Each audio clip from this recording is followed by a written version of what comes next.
Welcome to my hike of the E&N Railway above the McLean Mill National Historic Site and above the Cherry Creek neighborhood of the Alberni Valley. Here's the location big picture: Vancouver Island on the west coast of British Columbia, and the red circle is the location of my hike north of the city of Port Alberni. And here's a mid-range view of central Vancouver Island, the E&N's Port Alberni subdivision going from Parksville on the right to Port Alberni on the left, and the red circle is the area that I'm hiking. Here's the start and end of my hike: McLean Mill National Historic Site off Smith Road in the Alberni Valley. My outbound leg going from the mill site up to the E&N, arriving at the railway at about mile 29.65 and going eastward to about mile 26.75. And then the blue part is near the end of my hike, where I continue back up to the trestle and beyond to about mile 30.2, and then down a series of trails back to the McLean Mill site. So here is a closer look at the McLean Mill site area and my route through the site and a series of trails up to the railway. I've decided that I want to show a lot of detail in my video, so I've broken this up into multiple YouTube uploads in a series. This is part 1, and it's from the McLean Mill parking lot up to the E&N Railway and continuing eastward to about mile 28.5. Well, McLean Mill parking lot, 7:45 a.m. and it's time for me to start my hike. As usual, I like to start on the railway spur that comes into the mill. There's Smith Road.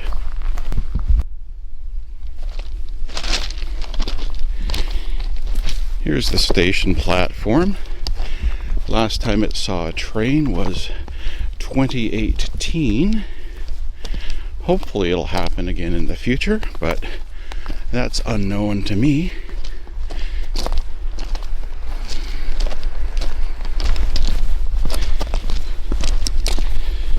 There's the switch for the runaround track here at the mill yard.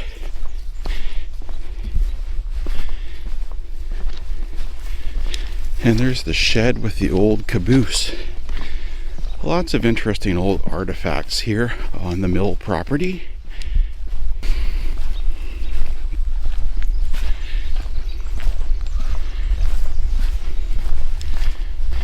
Up ahead on the left is the Buddha gasoline locomotive.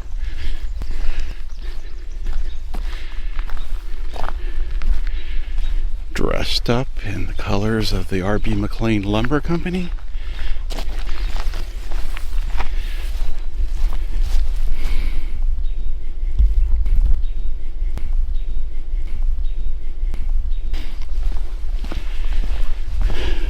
There's the mill building.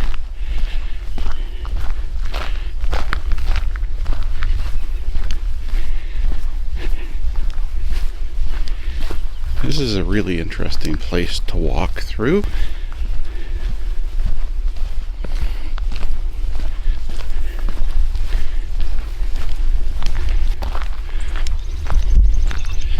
I love this moment of coming on down and having the log pond in sight and the Beaufort slope, the mountains in front of me, and that's where I'm going. Up to the E&N Railway, which is on that slope.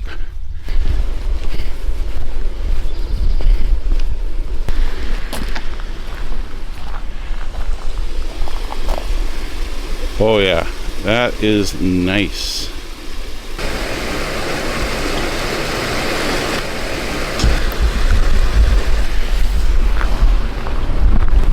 But it's time to carry on.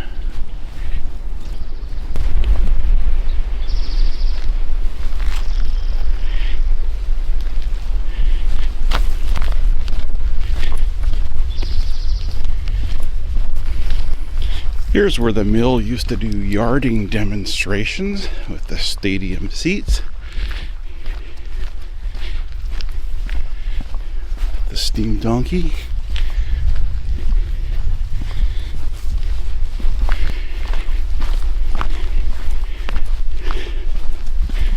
Okay, let's continue working our way towards the Beauforts slope. Series of little trails that are really nice, easy to walk. I like this area.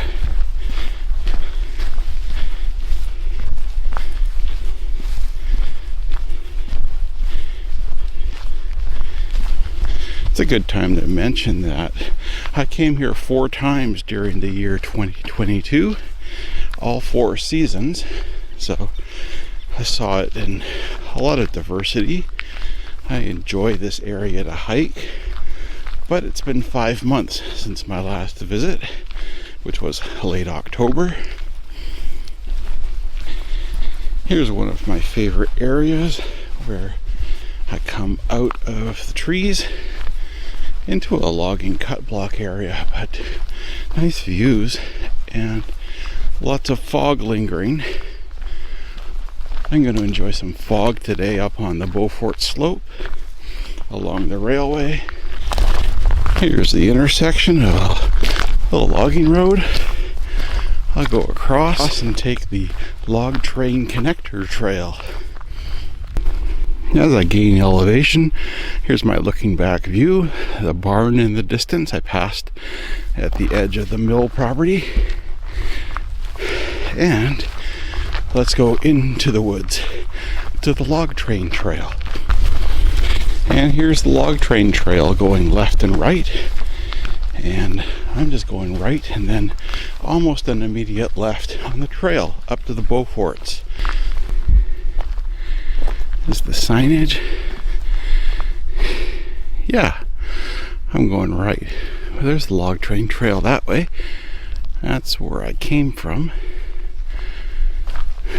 Let's go. I'll end up back here near the end of my hike. Okay, let's head up on the left. This is the trail to the Beauforts.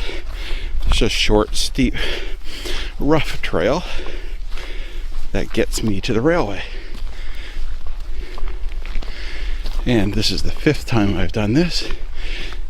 And I've learned to just slow, steady, and part way up is a nice little waterfall creek area that I can enjoy and catch my breath at. That's where I come from. There's more of the trail down below. And let's keep going up.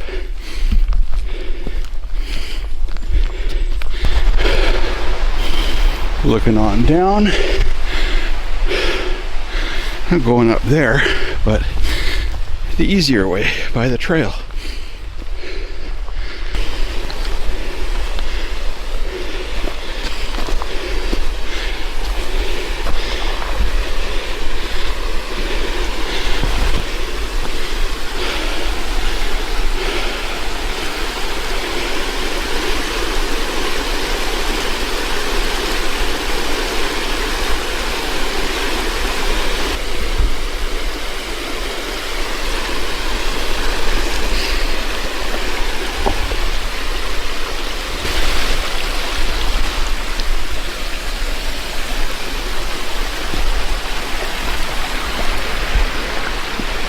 That was nice. Yeah, it goes all the way up, obviously.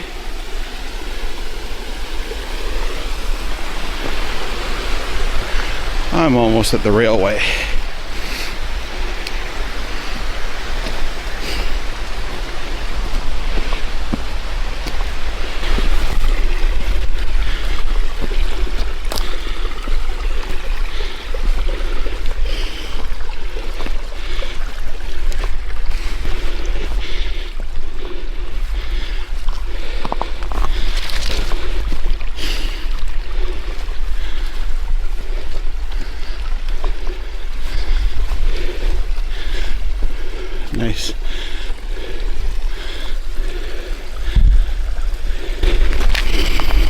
Well, here's the last bit of this trail as I'm coming to the railway.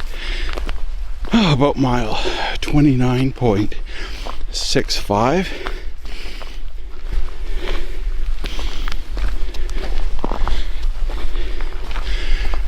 So this trail continues on the other side.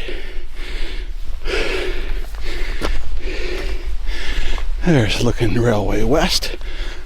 When I come back, I'll go down that way to the trestle, and looking railway east, where I'm going now.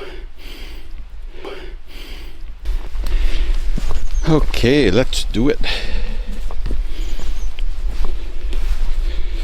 So, this windfall is an example of things I'm interested in on this hike, which is to see what's new for windfalls, rock falls, other things that happen just for the passage of time, especially after the stormy autumn season and winter with snows. So this is a great time to see what's up, what's new since last time I was here 5 months ago.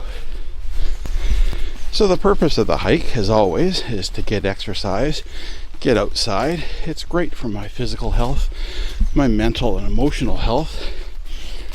This is good. I also want to see what's new and different on the railway since the last time I was here, because I'm interested in it. And I'm also trying out a new camera and new setup for doing this walk and vlog. I'll show you what it looks like on my desk. A little Sony RX100 Mark 7 and small little grip handle, and of course the Rode microphone. I point it in towards me because that picks up my voice. You're hearing me now.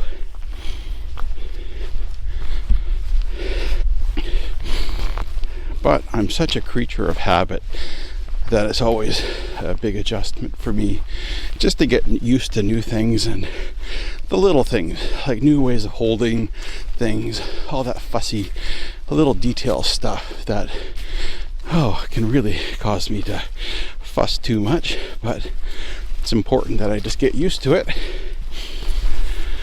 The long-term goal was for me to better my setup for audio, hence the new microphone and the new camera that has a audio jack, in preparation for hopefully doing a lot of recording of steam locomotives at a place called the BC Forest Discovery Centre in North Cowichan on Vancouver Island. So I want to be ready and adept at using this equipment for when I get opportunities to see and hear steam. So I used to take a couple cameras with me on these hikes. My big camera for photos I'd have on a tripod and basically pack it the entire time, and then with my other hand hold a small vlogging camera, and then of course a cell phone in the pocket for wide angle things. But now, today I'm just bringing my vlogging camera and my cell phone because I want to focus on learning it and see what it can do. Perhaps the days of lugging the big camera and the tripod on every hike are over. Here comes the track culvert. Interesting little structure, and it's got water flowing through it. That's always a good thing. Oh, by the way, I'm paying attention to windfalls. There's one, but under the category of easy to walk under. This is where it was really bad a year ago. But first, this. Oh yeah.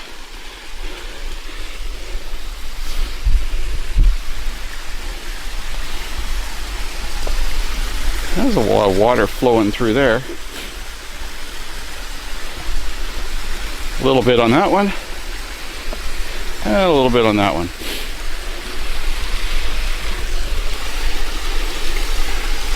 Oh yeah, it comes from way up there.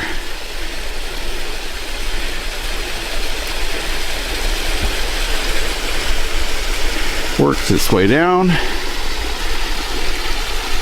into the pool.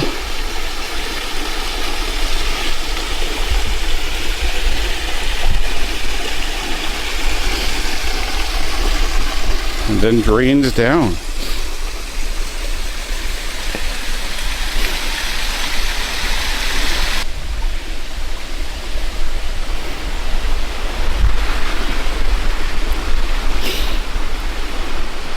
And down the slope.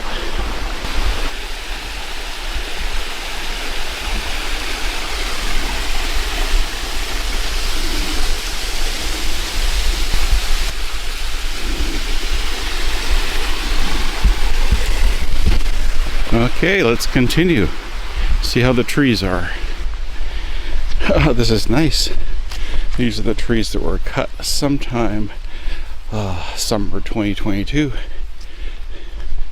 I'm appreciative of the people that cut and clear things. It's good people that use this corridor for recreation purposes during this period of no trains.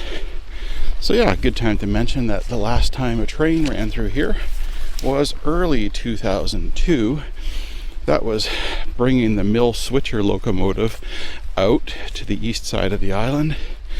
And in late 2001 was the last time rail cars were brought out from the mill in Port Alberni, which was the customer. And the mill had switched to trucking at that time. This rail line from Parksville to Port Alberni was built and opened in 1911. Early days there was passenger rail, but as roads improved, that service stopped, and it was freight. And the mill and maybe a few different places, industrial places in Port Alberni, were the main freight customer for the entire E&N system on Vancouver Island. And I think if railway is to be revived on Vancouver Island, it needs to start with a solid freight customer base from Port Alberni. That's just the economics of it. Oh yeah, as I enter daylight and some open air here where the sun can shine in, it's heavily diffused by the fog, but still nice and light. Lovely moss area here at milepost 29. Wait for it, you'll see the sign. I did some clearing on that in 2022.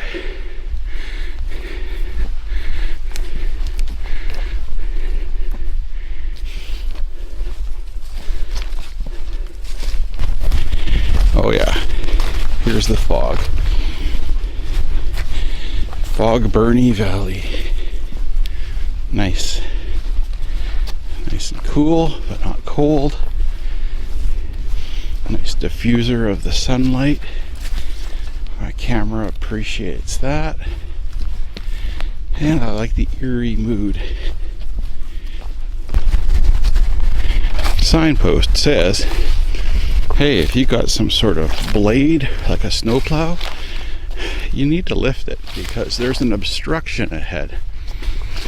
And the obstruction is the Jordan rail. That's the inner guardrail on the bridge. Because here is the mile 28.9 bridge. As is often mentioned by me every time I'm here, this is a bridge, not a trestle. It's simply a couple stringer beams set across some concrete foundations, and the ties are on top of that. There's no trestle supports at all. Here's the concrete with simply wooden stringer beams laid across.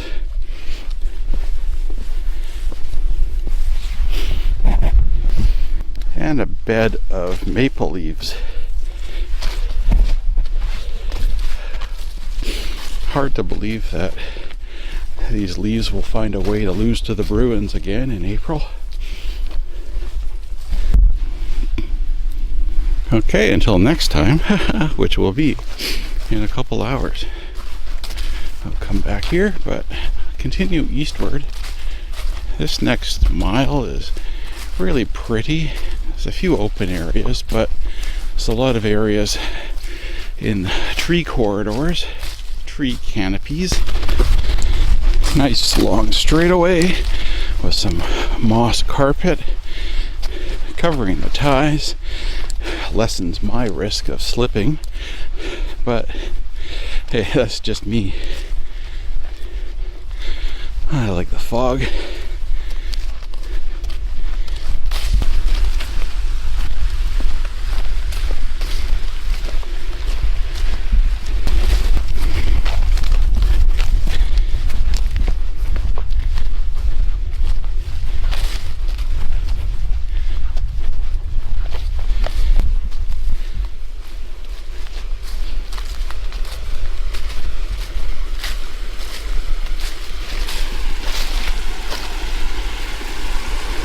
Goes down into a culvert.